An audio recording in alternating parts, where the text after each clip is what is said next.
ॐ दक्षिणास्य समारंभा शङ्कराचार्यमध्यमा अस्मदाचार्यपर्यन्ताः स्मर्या गुरुपरम्परा श्रुतिस्मृतिपुराणानाम् आलयं करुणालयं नमामि भगवत्पादं शङ्करं लोकशङ्करं शङ्करं शङ्कराचार्यं केशवं बादरायणं सूत्रभाष्यकृतौ वन्दे भगवन्तौ पुनः पुनः ईश्वरो गुरुरात्मेति मूर्तिभेदविभागिने व्योमवद्व्याप्तदेहाय दक्षिणामूर्तये नमः। परिज्ञानाश्रम श्रीगुरुशङ्कर परिज्ञानाश्रम शङ्कर सद्गुरु केशव वामन कृष्ण पाण्डुरङ्ग आनन्द परिज्ञान गुरु सद्यो जात शङ्कर सद्गुरु गुरुर्ब्रह्मा गुरुर्विष्णु गुरुर्देवो महेश्वरः गुरुः साक्षात् परब्रह्म तस्मै श्रीगुरवे नमः। ॐ सहनाववतु सहनौ भुनक्तु सह वीर्यङ्करवावहै तेजस्विनावधीतमस्तु मा विद्विषावहै। ॐ शान्ति शान्ति शान्तिः। पार्थाय प्रतिबोधितां भगवता नारायणेन स्वयं व्यासेन ग्रथितां पुराणमुनिना मध्ये महाभारतम् अद्वैतामृतवर्षिणीं भगवतीम् अष्टादशाध्यायिनीम् अम्ब त्वामनुसन्दधामि भगवद्गीते भवद्वेषिणीम्। यं ब्रह्मा वरुणेन्द्ररुद्रमरुतः स्तुन्वन्ति दिव्यैस्तवैः वेदैः साङ्गपदक्रमोपनिषदैः गायन्ति यं सामगाः ध्यानावस्थिततद्गतेन मनसा पश्यन्ति यं योगिनः यस्यान्तं न विदुः सुरगणाः देवाय तस्मै नमः। In the second chapter, when the teaching verse begins, that is in the 11th verse, Krishna said, "Hey Arjuna, nothing really deserves sorrow or shoka. That you have shoka is, yes, legitimate. But then I want to tell you, Arjuna, that really speaking, nothing requires to be grieved over or grieved after. And this grief, which is a sign of samsara of raga, shoka, and moha, the shoka, is only because you do not understand the reality of yourself. Now, what is this reality of oneself? What is this reality? Now, Shruti or Vedanta says that what you are, you really do not know. Who you are, what you are, this about yourself, you have a very wrong idea or a misconception or a wrong notion of yourself. You think that you are the body, mind, sense complex, the doer, the agent of doing, the one who's suffering or the one who's experiencing. You think that you are that. But the Shruti says, Vedanta says that, look, you are really not that. All that you think you are in the form of the body, mind, sense complexes, intellect, your individuality, they are nothing but the objects of your observation, which we discussed last time. So the Shruti says that there are actually two things. One is what is called as the observed universe or the observed object, objects of observation. So the entire universe comes under the observed or what is called as the drishyam. And there is one consciousness, which is the awareness consciousness, which actually is the seer or the observer of all the observed. And Vedanta says that you are that observer consciousness. You are not the objects that are observed. It is very easy for us to understand when it comes to the Jagat. Now, when I say this book, this is an object of my observation, so I cannot be that book. But then, as I discussed in the last class, even this body is an object of my observation. And when I say I am so and so, I was born to so and so, I live in this particular place, I look like this, my height is this, my weight is this, all these are belonging to the observed body, not to me. When I say I am 5 feet 5 inches tall, it is the body which is that tall. I am not that. So, all that I think that I am is nothing but the body which is an object of my perception. Secondly, Vedanta says that even go more subtle inwards, your sense organs, your mind, the way your intellect works, the way your individuality works, all these things are nothing but the objects of your observation, because you are aware of what is happening in your sense organs with your sense organs. You are aware of what is happening with your mind. You are aware of how your intellect is functioning. You are aware of your individuality, your doership, your experience-ship. Therefore, you cannot be that which is observed. So you are the observer consciousness. Now, how do I know that? How can I trust? The only, source of knowledge, or the only proof of this, comes from only Vedanta Pramana. So I have to initially trust this Vedanta Pramana, and Vedanta guides me step by step by step by step. It guides me as to why you are not the body, why you are not the mind, why you are not the sense complex, why you are not the intellect, why you are not that individual ahankara, and why you are that observer consciousness. We have to have the patience, and we have to give ourselves some time to understand these things, because all these years our orientation has been a wrong orientation. It takes time for us to unlearn what we have learned so far, and learn something new. And this knowledge can come only from Vedanta. It cannot come from anywhere else. Therefore, Vedanta is the only pramana. Pramana means what? A means of knowledge by which we can understand really what I am, what we are, and what we are not. And Vedanta divides these into two. The observed universe, including the body mind sense complex, is called as anatma. That is na atma. Not I is anatma. And what is the not I?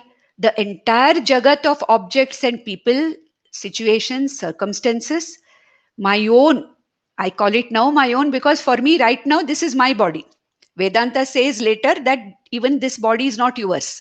But then we'll wait, we'll go slowly. So it says that even this body, mind, sense complex is na atma, therefore it is anatma. And what are you? You are the Atma. So there are two things now. We are all, I am a mixture, a loosely bound mixture of Anatma and Atma.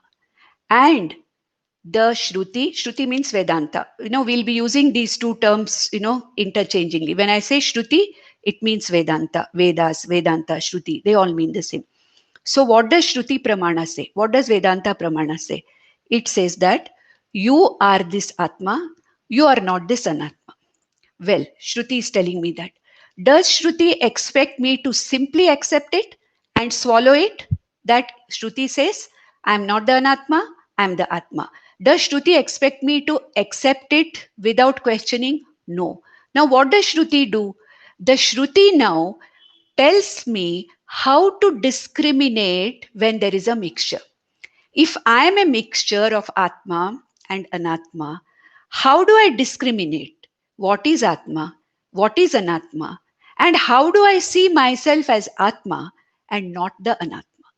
Now, this knowledge that the Shruti gives me as to how I go about discriminating Atma and Anatma and see for myself who I am. This is what is called as the Atma Anatma Viveka. Viveka means what? Viveka means the knowledge, discriminating knowledge, that which discriminates between I and the not I, the self and the not self. This is called as Atma Anatma Viveka. And the very first lesson of Vedanta is Atma Anatma Viveka.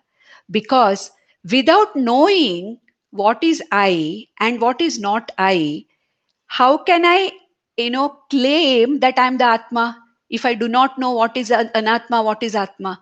So the first thing that Vedanta does is it helps me in a stepwise fashion to discriminate, to understand the differences between Atma and Anatma. And when we want to know something, when we want to know Atma, when we want to know Anatma properly, how do we know that? How do we know anything? To know something, we have to understand the nature of it. Nature means what? What is the meaning of nature? Nature means that which is inherent, that which cannot be lost at any time, that which does not get weaker anytime. No circumstances, no matter where that particular thing is, the nature of it does not go away from it. The nature of a certain thing is its existence. I'll give you an example. So I have to understand the nature of something.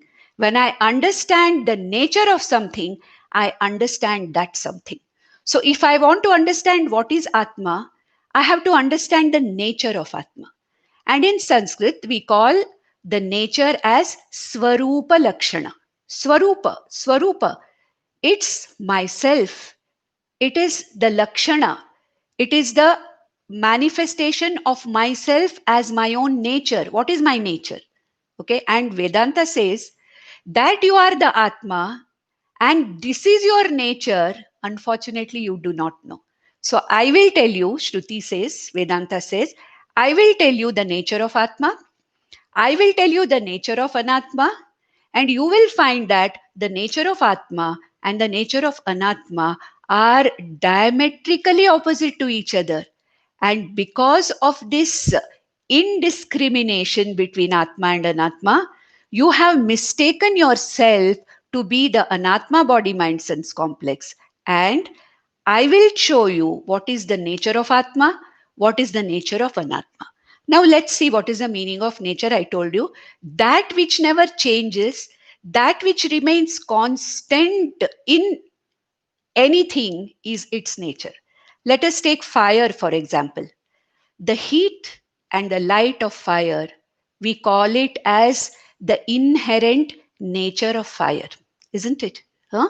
Aushnyam and Prakasham. Aushnya and Prakasha are the inherent nature of fire. Now, you light a fire in a tropical country in the height of summer at 50 degrees Celsius, or you light a fire in the winter in Siberia. Does the nature of fire change? It does not change. The heat and light of the fire remains always with that. And when I have to call something as fire, it has to have these two things which are its nature. This is the meaning of nature. That which does not change from it and that which does not go away from it. This is what is called as the nature. Now, what does Shruti say? Shruti says that Atma has a nature of so many things, Upanishad says. And what is Anatma? Exactly opposite to Atma. Now, we have started the 12th verse. From the 12th verse to the 25th verse, Krishna wants to give Arjuna the basic Vedantic knowledge of Atma Anatma Viveka. Why? What is Arjuna's shoka? I am going to kill my Swajanas, including Bhishma and Drona, who are the most revered and loved two people in my life. Now, Krishna wants to tell Arjuna, Arjuna, look at yourself, look at Bhishma, look at Drona, look at your Swajanas, and try to understand. Are they what you think they are? The body, mind, sense complexes of Bhishma, Drona, and your Swajanas are at present for you, those people. And your body, mind, sense complex called Arjuna is going to hurt or kill the body, mind, sense complex Anatma of those people. Now, this is your understanding, Arjuna, which is causing this sorrow and samsara to you. And Krishna says, now I am going to tell you, neither you nor I, nor these Swajanas, nor these Bhishma, Drona people, or other people who you revere so much, are the body, mind, sense complexes. Learn to see yourself and everybody beyond this body, mind, sense complex. And therefore, Arjuna, I'm going to give you the nature of Atma.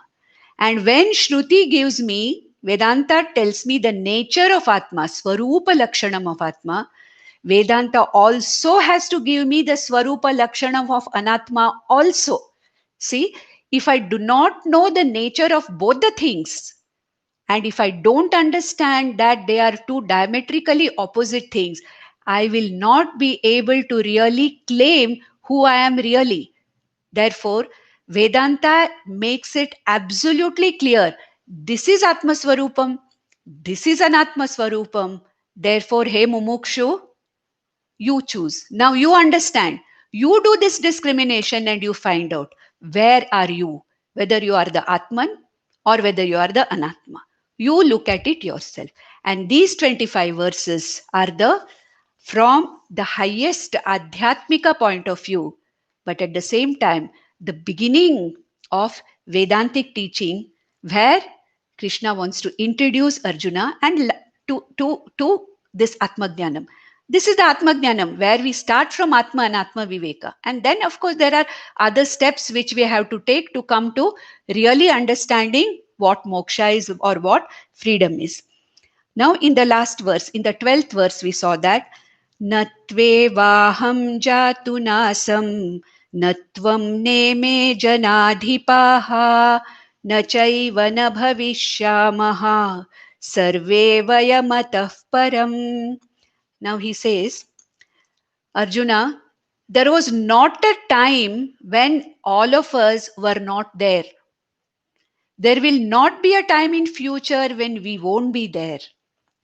All the time we are there in the form of this consciousness Swarupam Atma. So Atma Nityatvam.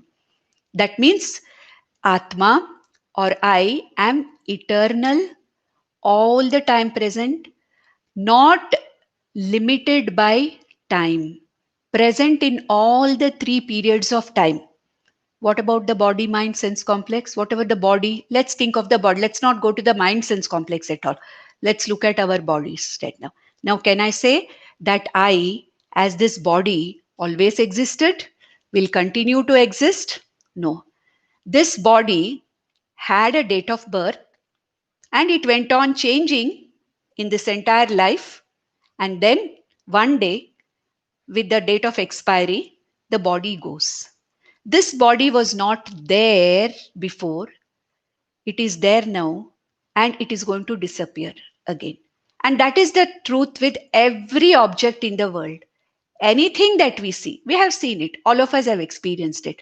Everything in Anatma comes, appears, manifests at a point in time, exists for some time, and goes away. But what remains? It is this Atma which is there all the time. And that is going to tell how to look at it in the next verse. Now, let us take one example here. We see the waves, the foam, the bubbles coming out in water. Now, what are the waves? Nothing but those waves have appeared in water, but the wave has a date of birth. It plays around for some time and then it disappears after some time. Correct? Whereas the water, from where it has appeared, where it exists, and where it ultimately disappears, has been always there. It has not changed. Therefore, he says, Krishna says, like this, Natu yeva aham jatu nasam. Not for even a moment, either of us were not present. Double negative. That means we were always present. Natvam neme janadipa. Neither you nor all these kings, Janadipaha, it is not that they were not present. That means they were always present. Also, na chaiva na bhavishyamaha. We are not going to be not present later. That means all of us are going to be there in all three periods of time. So, Arjuna, Atma, you are all the time present. There is no question of your disappearance. That is your very nature. Just like heat and light are present as the nature of fire, always, all the time. Similarly, Nityatvam, or always present, always existent, is the nature of Atma. Whereas Anatma, which is not the Atma, not I, is constantly appearing, disappearing. Okay, so what does it mean? You are not the Anatma, which is Anitya. Nityatvam of Atma, Anityatvam of Anatma was being talked about in the 12th verse. Now, to make us understand the Nityatvam of Atma, see, we do not know that we were there as Atma before this body was born. I don't know that I'm going to be there after this body goes. But I know one thing. During this entire lifetime, that I, as the observer consciousness, has always been the same. So now, to make me understand that I am present all the time, Krishna gives Arjuna and us the example of our own lifetime. And what does he say? He says, Dehinosmin yatha dehe kaumaram yavvanam jara tatha dehantara praptihi dhirastatra namuhyati. Now he says, okay, I'll tell you how to look at yourself as Nityam. So take your own life. Don't go before birth and after death. Let's forget that for the moment. Look at yourself. When you were a child, Bala Avasthayam, it was the same I, correct? I was the same I when I was a child. So, Kumara Avasthayam api, even when I was a youth, there was no difference between I, isn't it? I knew that I was the same I when I was a child. I was the same I when when I was a youth. Now, at the declining age of mine, 60 plus, I'm the same I. The I has not changed because I know that I was the same I when I was 5 year old. I'm the same I when I was 20-year old. I'm the same I now when I'm 60 plus. That means what? I have that continuity of myself. When I see an old picture of mine, I ask, isn't it? Tell me where I am in this picture. Correct? That means I can recognize I'm the same I who was there at that time. I'm the same I who is going to be there now, who is here also.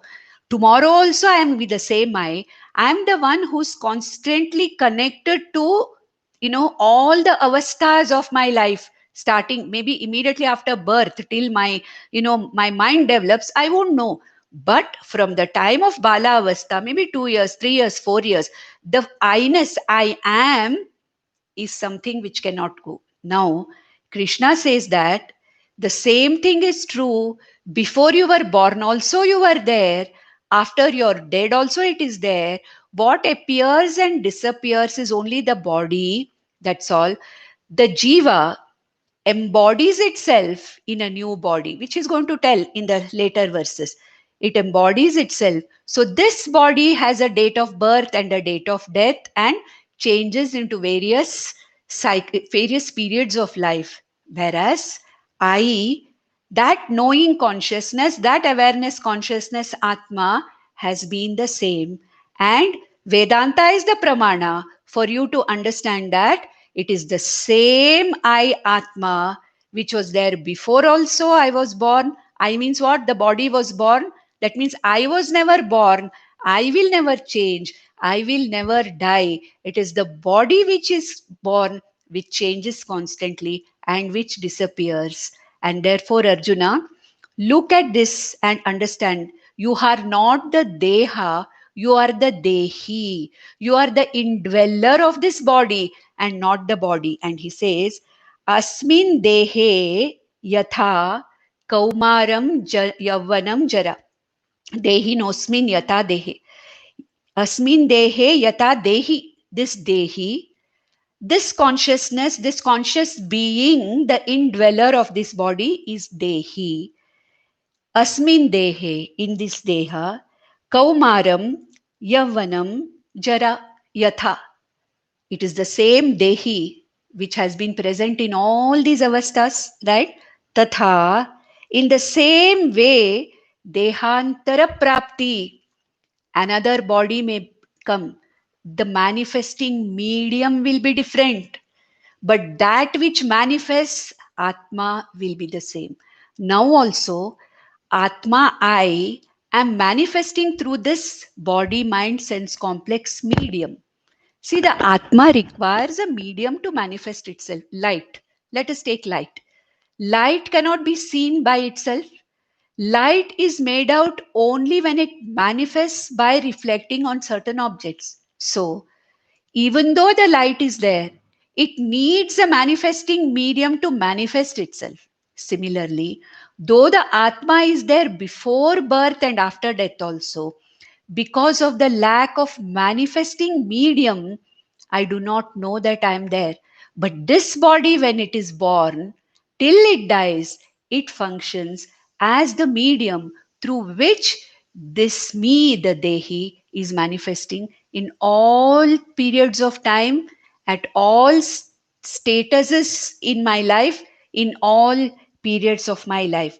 Data Dehantara Prapti. Therefore, you have to understand this, that before birth, after death, you have to have Vedanta as the pramana, and you have to understand that just like in this manifestation, in this manifest body, how I, the Atma, is the same, even before this Atma got this manifesting medium, it manifested in other manifesting media. Because I, as Atma, existed always, but only the manifesting medium has been different. This time it is this body. Before that, any number of bodies have come and gone. In future also, any number of bodies will come and go. And dhiraha tatra na muhyati. Dhiraha means the one who understands this. The one who understands this Atma Anatma Viveka, he does not get confused between Atma and Anatma. Na muhyati. He does not get confused. Why? Because he has the discriminating knowledge between what is Atma and what is Anatma. And therefore, Arjuna, you and all of us here are Atma Swarupas. We are not the Anatmas. And therefore, understand that Atma is Nityam, the body mind sense complex which you are identifying with right now is Anityam. And further, he's going to talk about this further. Now, Krishna wants to talk about the nature of Anatma. And he wants to tell Arjuna, look, just like Atma is Nitya, Anatma is Anitya. Everything in Anatma, body, along with its attributes, along with all the experiences of the body mind sense complex, are temporary. They come and they go. That is what is going to be told in the 14th verse. Krishna says, Matra sparshastu kaunteya shitoshna sukha dukkadaha agamapayino nityaha tan stitikshasva bharata.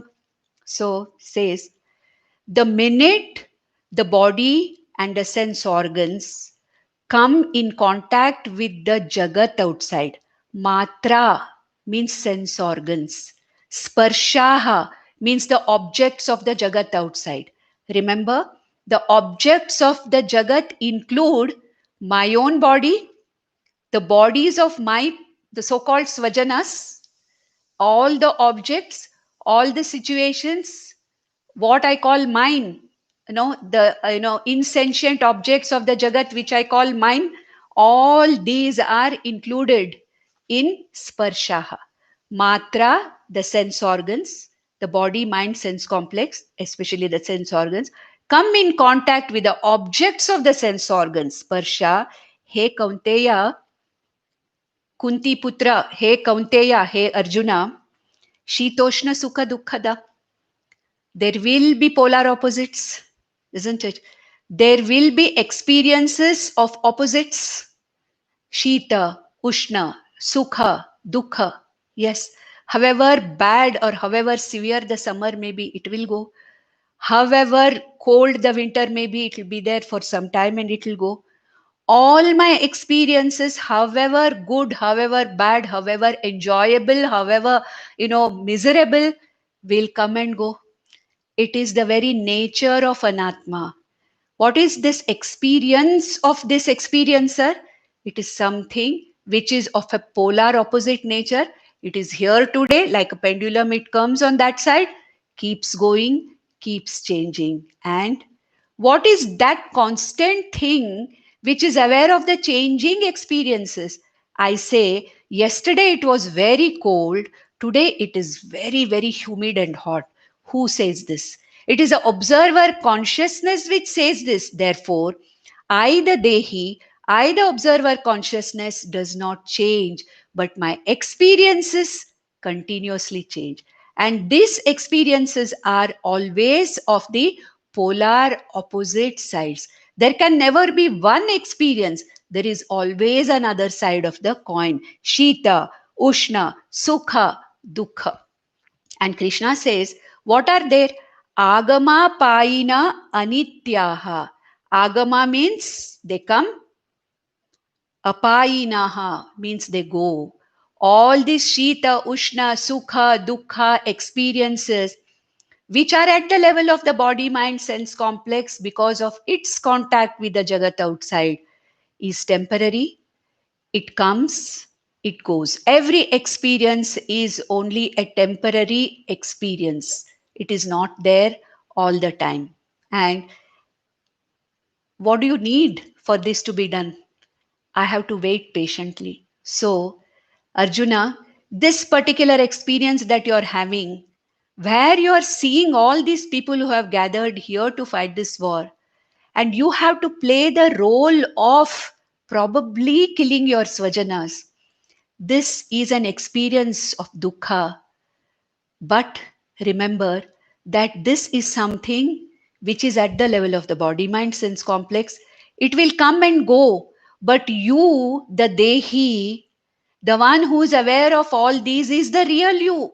Not this body, mind, sense complex, which is experiencing this temporary states of Sukha, Dukha, Shita, Ushna. And what do you need now, Arjuna? Tan Titikshasva Bharata. You need endurance, you need forbearance, Titiksha. Titiksha means forbearance. I have to understand that, yes, right now it is unbearable, but this will also pass. There's a small story, it seems there was a person, a very wise person, when he died, he gave a ring to his son, gave his business also to his son and a ring, and told his son, whenever you are either at the height of your success or when you are at the pits of failure, open this ring and see. So naturally, once you are in the height of your success, we forget these things, you see. We don't remember all these things. But a time came when, his business failed. He was in severe crisis and he felt that he should take away his life, and he wanted to, go on the top of a hill and wanted to just jump from there. Suddenly he realized, Arey, my father had given me a ring and told me, in the peak of your success and at the real, the trough of, in the pit of your failure, just open this ring and see. Now let me see. I did not open it all these years. Let me see. He opens the ring there before jumping and he sees. And there is something written on that ring. There is no diamonds or rubies or nothing. Something is written. It's written, this too shall pass. This too shall pass. That means, however good a situation may be, however bad a situation may be, it is temporary, it will pass, it shall pass. So that means, hey Arjuna, this sukha, dukkha are just an interaction between the sense organs and the objects of themselves. They come agama apai, and therefore they are anitya, and they always are in the polar opposites. One can never be in one place all the time in the Vyavaharika Prapancha. It is always up and down. And every time you have to understand that this too shall pass, anitya. But what is the nitya? That experiencer which has experienced the peak of happiness, that experiencer which has experienced the pit of unhappiness, this I, Atma, this is me. The successful businessman is not me. The experiencer of fun and sukha is not me. Nor the miserable failure of a businessman is not me. I am that experiencer consciousness which is permanently, all the time, experiencing the changing polar opposite, which is the very nature of anatma. So now we have two differences already. Atma is nitya, anatma is anitya. Atma is permanent, and anatma, along with its experiences, is agama pai, that which comes and goes. That which comes and goes. Therefore, what do you need, Arjuna? And we all, what we need is titiksha, to wait patiently for the situation to pass. So agama paino anitya tan titikshasva bharata. Bharata is again a sambodhana for Arjuna. Hey Arjuna, have endurance, forbearance, learn to be with it. It will also pass. But and how can I be bold and how can I have the endurance? When I understand that I am not this body mind which is going through this, I am the Atma Swarupa, the experiencer consciousness. When I understand this, the titiksha automatically comes, forbearance comes. I'm able to see, just like I'm able to see myself as Balavastha, Kaumaravastha, now Jaravastha. Similarly, I am able to see myself going through the Dukhavastha, the Sukhavastha, Ushnavastha, Shitavastha, all the polar opposites. And now in the next verse, Krishna says, Yam hina vyathayantyete purusham purusharshabha samadukha sukham dhiram somritatvaya kalpate. Now Krishna says, hey Arjuna, a purusha or a person. Now he addresses Arjuna as Purushar Shabha. Purushanam Rishabha. What is Rishabha? A bull. So Purushar Shabha is a sambodhana for Arjuna. See, supposing we have hundreds of cows coming, don't want hundreds, say 10 cows, and among them there is one stud bull. How the stud bull stands out, you know, among all the cows. Rishabha, that's why it's called Rishabha. The one which literally stands out with its big hump and its size and like that. Purushar Shabha. Hey Arjuna, you are one of the most prominent people among, contemporaries of yours. Among your contemporaries, you are like a bull, the one who's the most prominent and conspicuous one. And therefore, Arjuna, learn to see yourself as what you really are. Don't look at yourself what you are not. And this is that Atma Anatma Viveka I am giving you, Arjuna. Try to understand it. Yes, it is difficult initially to understand. Otherwise, Krishna would have stopped with the second chapter. Why Krishna is going over and over and over again 18 chapters? Atma Anatma Viveka, Krishna is going deeper and deeper and deeper into it till Arjuna understands that I am not the Anatma, I am the Atma. Till then he goes. It's the same for all of us. To understand something which has been totally of a different viewpoint requires a lot of, that deconditioning and understanding something new. And we have to accept the pramanyam, pramanatvam of the Vedas, or Shruti, Vedanta, and go after it again and again and again. We have to listen to this again and again. We have to contemplate on it. It's only then that we understand what Shruti is trying to tell us. This is not something which we can get in a few minutes or in a few days. Like people asking, how long will it take for me to get moksha? 1 year? 10 years? It may take lives and lives and lives, because we have to change the entire way in which we look at ourselves. It's not a very easy thing. Somewhere we come back to our old pattern, like an old cycle. There is a story where one old man had a very rickety old cycle, and his neighbor, who was a good man and who was doing well, thought this old man is struggling with this old cycle, so let me present him with a new cycle. I can't see him struggling going every day with that, stopping every few meters. So what he did was he bought a new cycle and told this man, sir, from tomorrow you please use this, you are getting older, just get rid of that old cycle and use this new cycle. But this old man every day would bring the new cycle out, wipe it, wash it clean, and keep it inside, and take the old cycle out and go to his work. And it is said that our minds are like that. We are like old cycle. Though Shruti is giving us the new way of looking at things, it will take us a long time to start using the new mindset. The paradigm change, which we call in your management language, is called as a paradigm change. This paradigm change is something which takes time.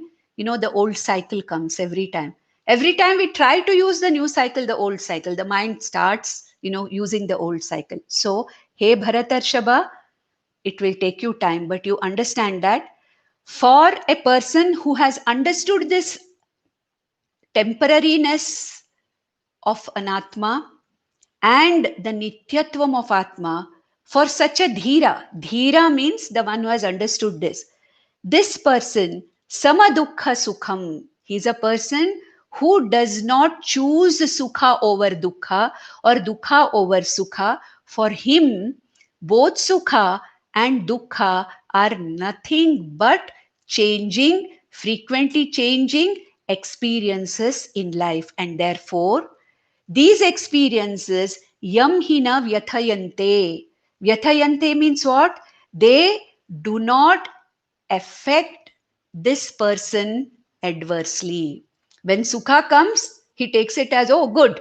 Today it is my, I'm destined to enjoy something good. When it doesn't happen, fine. This will also pass. Therefore, he says, samadukha sukham dhiram.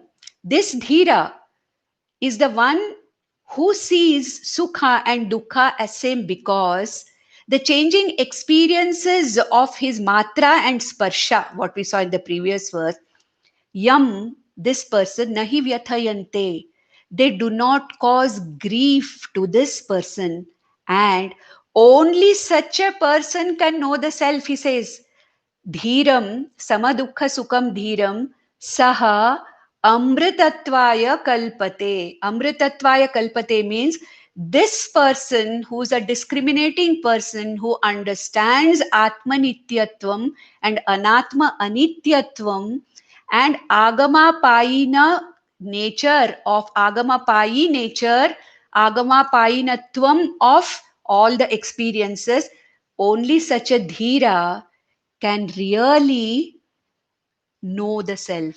He is the one who's fit to know the self. That means what? If I want to know myself as Atma, I have to understand in what way Atma is different from Anatma. Atma, Anatma, Viveka.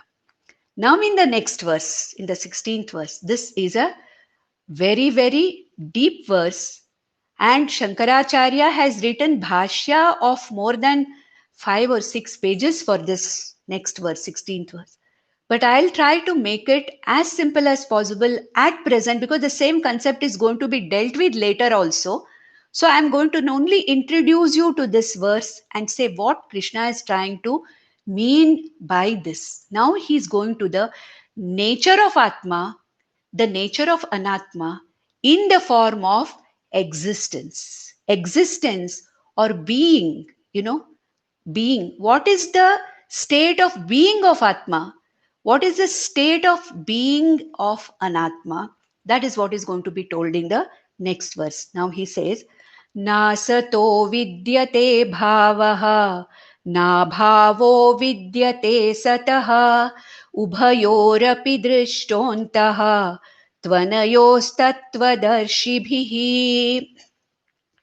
Now let us understand what I told you. What is the nature of something? Nature of something is that which remains constant in all situations, in all periods of time, in all places. Like I discussed about fire. Correct? Now let us take an example. I heat water on a stove. Fine. The water becomes hot. Now, what is the difference between the heat in water and the heat in fire? When the water is hot, what has it done? It has borrowed heat from the fire. And when the fire is no longer there next to water, or when water is not on fire, after some time, water loses its heat and comes back to its original nature. What is the original nature of water? To have the temperature of the surroundings wherever it is. Water has the same temperature as to wherever it is. If the water is frozen, it has the temperature of ice, but that is not permanent. When you keep the ice out, the water again melts back to its original nature of fluidity and also its original nature of the temperature of the surrounding. Similarly, hot water, okay, hot water is going to remain hot as long as it is in contact with fire. When fire is not there, water gradually loses its heat. That means the hotness of water was its temporary nature. Fine. It is not its nature. Existence of heat is temporary in hot water, and existence of heat is permanent in fire. And if heat has to be borrowed by anything else, heat has to be borrowed from fire. Why? Because heat is the nature of fire. So fire can lend its heat to other objects. Other objects can borrow heat from fire. But the borrowed heat is what? Temporary. So the existence of heat in in water is temporary. Let's take another example. I see a clump or a lump of clay. Fine. Now I say, what do you see there? I see a lump of clay. A pot maker makes a pot out of it. Now, what is this? It is a pot. Fine. It's a pot. Now, what is a pot? What is the existence of the pot? Pot is born at a point in time. And is the existence of pot the pot? No. The existence of pot is borrowed from clay. Pot, earthen pot, has borrowed its existence from clay. Correct? So the existence of pot is temporary, but the existence of clay in that pot is all the time there. Now let us say the pot is broken and the pot goes back to pieces or to powder. What remains? The existence of pot is gone, but the existence of clay from which it was born is all the time there. That means what? Atma has its own existence inherent in it as its nature. Satta, the existence, the isness is the very nature of Atma. Whereas Anatma's existence is dependent upon the Atma. Atma's existence is independent of anything else. See, the clay can remain independent of pot, but the pot cannot remain independent of clay. Why? The pot's existence is because of the clay. Hot water can exist, retain its heat because it has borrowed the heat from fire. Therefore, the heat of water is temporary. It cannot independently exist. So, what is the meaning of Atma? That which exists independently is called Atma. That which depends upon the Atma, that which depends upon Atma for its small time existence is called as Anatma. Now, Vedanta calls Anatma by many names. Anatma is, of course, we called as Drishyam, it is called as. Anatma is called as Asat. Why is it called as Asat? Not because it is not there. It is very much there, but it has no independent existence of its own. Remember the two examples of pot and the heat in water. Anatma cannot exist independently by itself. It depends upon the Atma for its existence. Therefore, Anatma is called as Asat. And another name for this Asat is Mithya. So now the concept of Satya, Satyam and Mithya is introduced by Krishna to Arjuna. What is Satyam? That which is independently existing in all three periods of time. Trikale api tishtati iti tat, sat. And that means the existence is not a property of Atma. Existence is not a product of Atma. Understood? Existence is the very Swarupam of Atma. And being its Swarupam, Atma independently exists. It does not depend on anything else for its existence. What about Anatma? Anatma's existence depends on Atma. Let us say body. Now let us see. Body, mind, sense complex. If body is sentient, and I think I'm the body, before it was born, it was not there, yes. We have all seen dead bodies, correct? Is the dead body sentient? No. So where has this sentient body borrowed the sentience from? I say I exist. This body is now sentient and existing. Where has this body borrowed the existence from? It has borrowed the existence from Atma. And therefore, the Anatma to exist requires the support of Atma. Therefore, what is Mithya?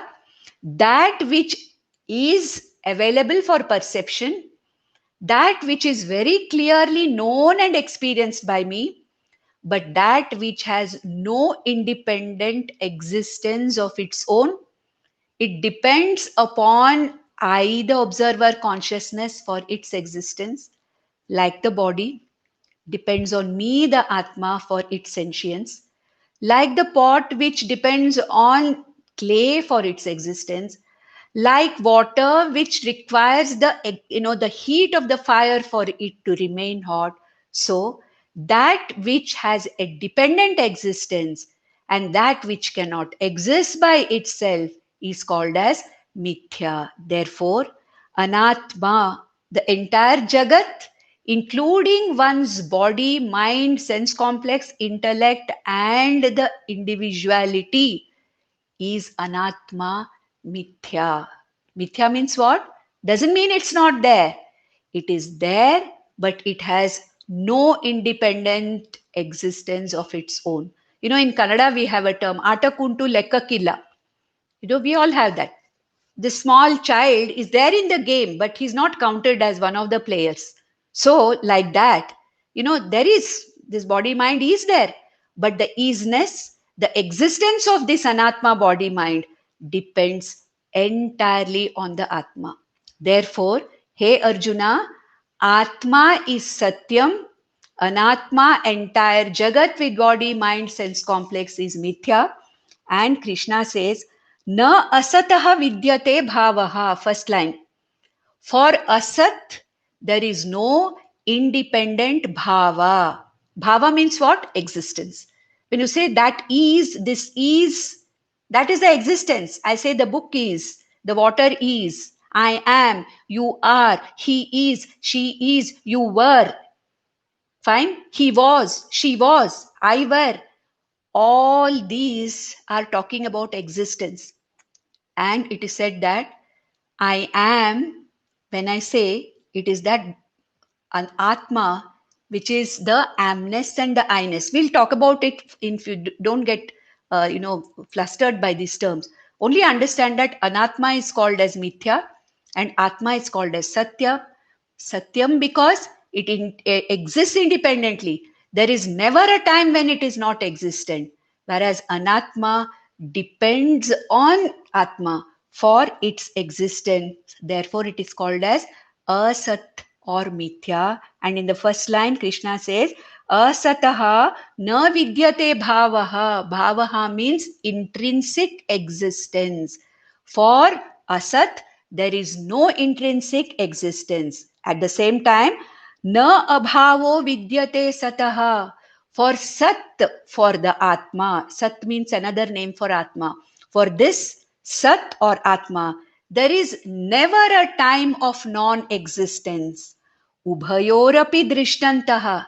The one who can see the difference, the one who can understand that Atma is ever independently existent and capable of lending its existence, and Anatma is temporarily existent.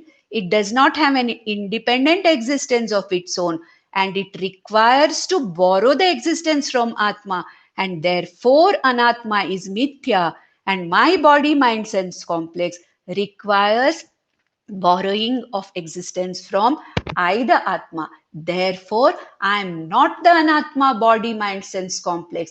I am the existent, independently existing Atma, and I am the mixture of this Anatma and Atma, and the body, mind, sense complex Anatma in this mixture is Mithya, and the consciousness, awareness Atma is Satyam. And who am I? I am not the Mithya body, mind, sense complex. I am this Satya Atma. Ubhayorapi drishtantaha, the one who sees this very clearly. Tvanayas yoho tattvadarshibhihi.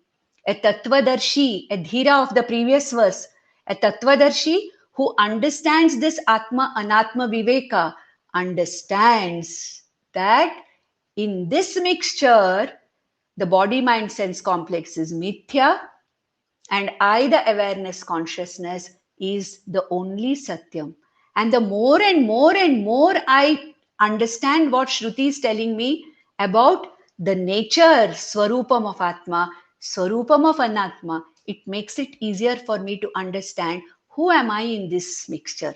And this is one of the the most subtle verses. I have tried to make it as simple as possible. If this much is understood about the existence of Atma Anatma, that should be enough. And further also, till the 25th verse, Krishna is going to talk about further about the Swarupam of Atma and the Swarupam of Anatma.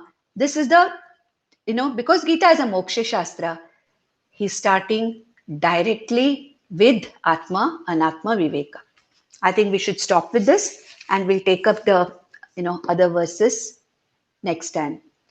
Om Nandantu Sadhaka Sarve Vinashyantu Vidushakaha Avastha Shambhavi Mestu Prasannostu Guru Sada Sarve Bhavantu Sukhinaha Sarve Santu Niramayaha Sarve Bhadrani Pashyantu Ma Kaschid Dukkham Apnuyat. Om Shanti Shanti Shanti.